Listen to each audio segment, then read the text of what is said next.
Hey guys, hopefully you finished up that parabolas problem set and are good to go. We're going to look at circles for your notes for homework tonight, and then we'll dive into a problem set tomorrow when I see you guys. So the circles are going to follow really similarly to the parabolas, and they're actually a little bit more straightforward, which is nice. So our general form or we call it our center radius form for a circle is similar to like our vertex form when we're dealing with a parabola, and that's x subtract h all squared plus y subtract k all squared equals r squared.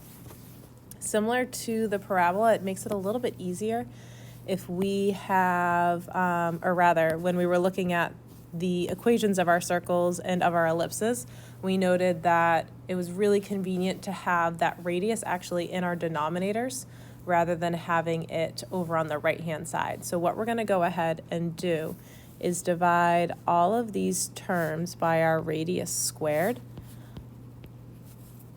And that leads us with the following formula. We have x subtract h all squared plus y subtract k all squared all over what my radius squared is equal to 1.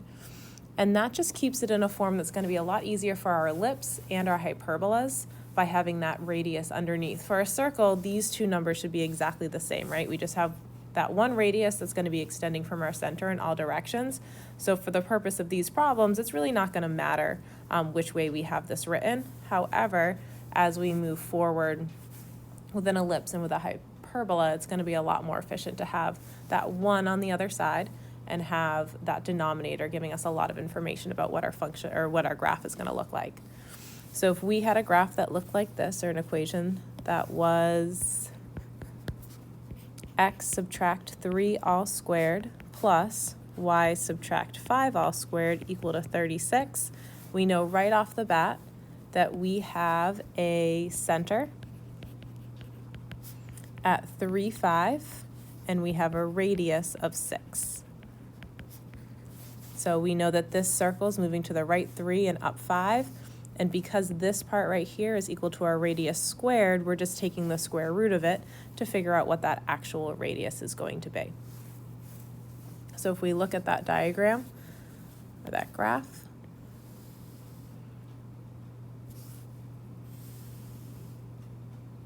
we are going to 1, 2, 3, up 1, 2, 3. Actually, let's do this. 1, 2, 3, 1, 2, 3, 4, 5. That's my center. And then what I'm doing is going 6 in every direction. So I'm going to go up 6, 1, 2, 3, 4, 5, 6. I'm going to go to the right 6, 1, 2, 3, 4, 5, 6. Left 6. And down 6. And so my circle, rather large,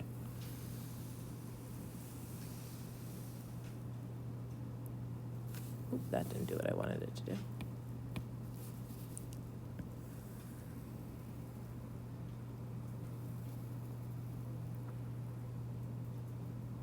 It'll look like that.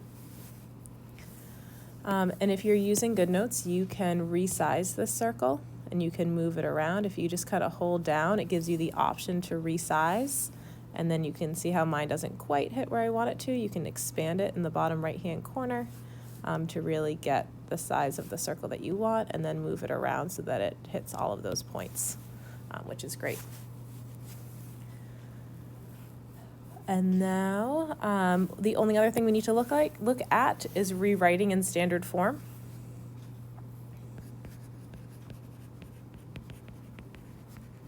Or rather, rewriting from standard form.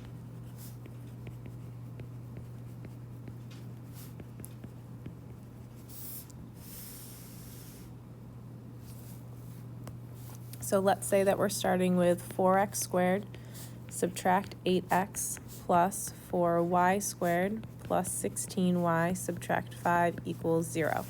We're going to start in a similar fashion. Notice that both of these terms are squared. And because both of these terms are squared, I know that it's either going to be a hyperbola, an ellipse, or a circle. And then because their coefficients are the same, I know that it's most likely going to be a circle.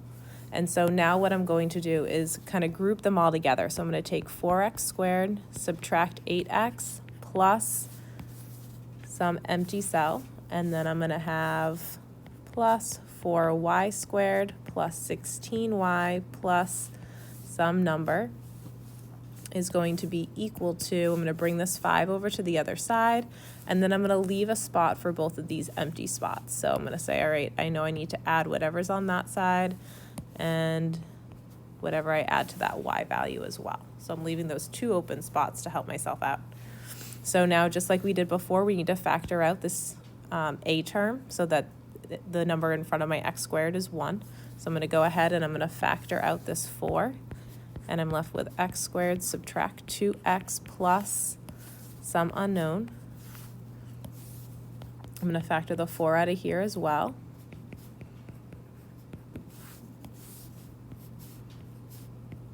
And now I'm going to go ahead and modify this side. So notice that I had to, got a straight mark, okay.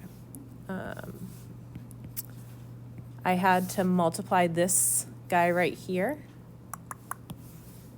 right, is going to be multiplied by that. So I'm going to do 4 times whatever that value is.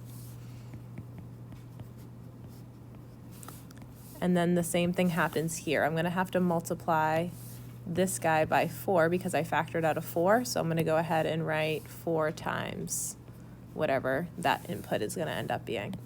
And so now I do -2 divided by 1 and I get 1. So I'm going to put a 1 there. I do 4 divided by 2. I get 2, I square it, I get 4. So I put a 4 right there. So I'm going to have 4 times x subtract 1 all squared plus 4 multiplied by y plus 2 all squared equals, and now I'm doing 5 plus 4 is 9. 9 and 16 is 25. We're going to go ahead and move everything over to the right side. So I'm going to divide by 4 because I don't want coefficients in front of my quadratic expressions. And so we're going to end it with x subtract 1 all squared plus y plus 2 all squared equals 25 over 4.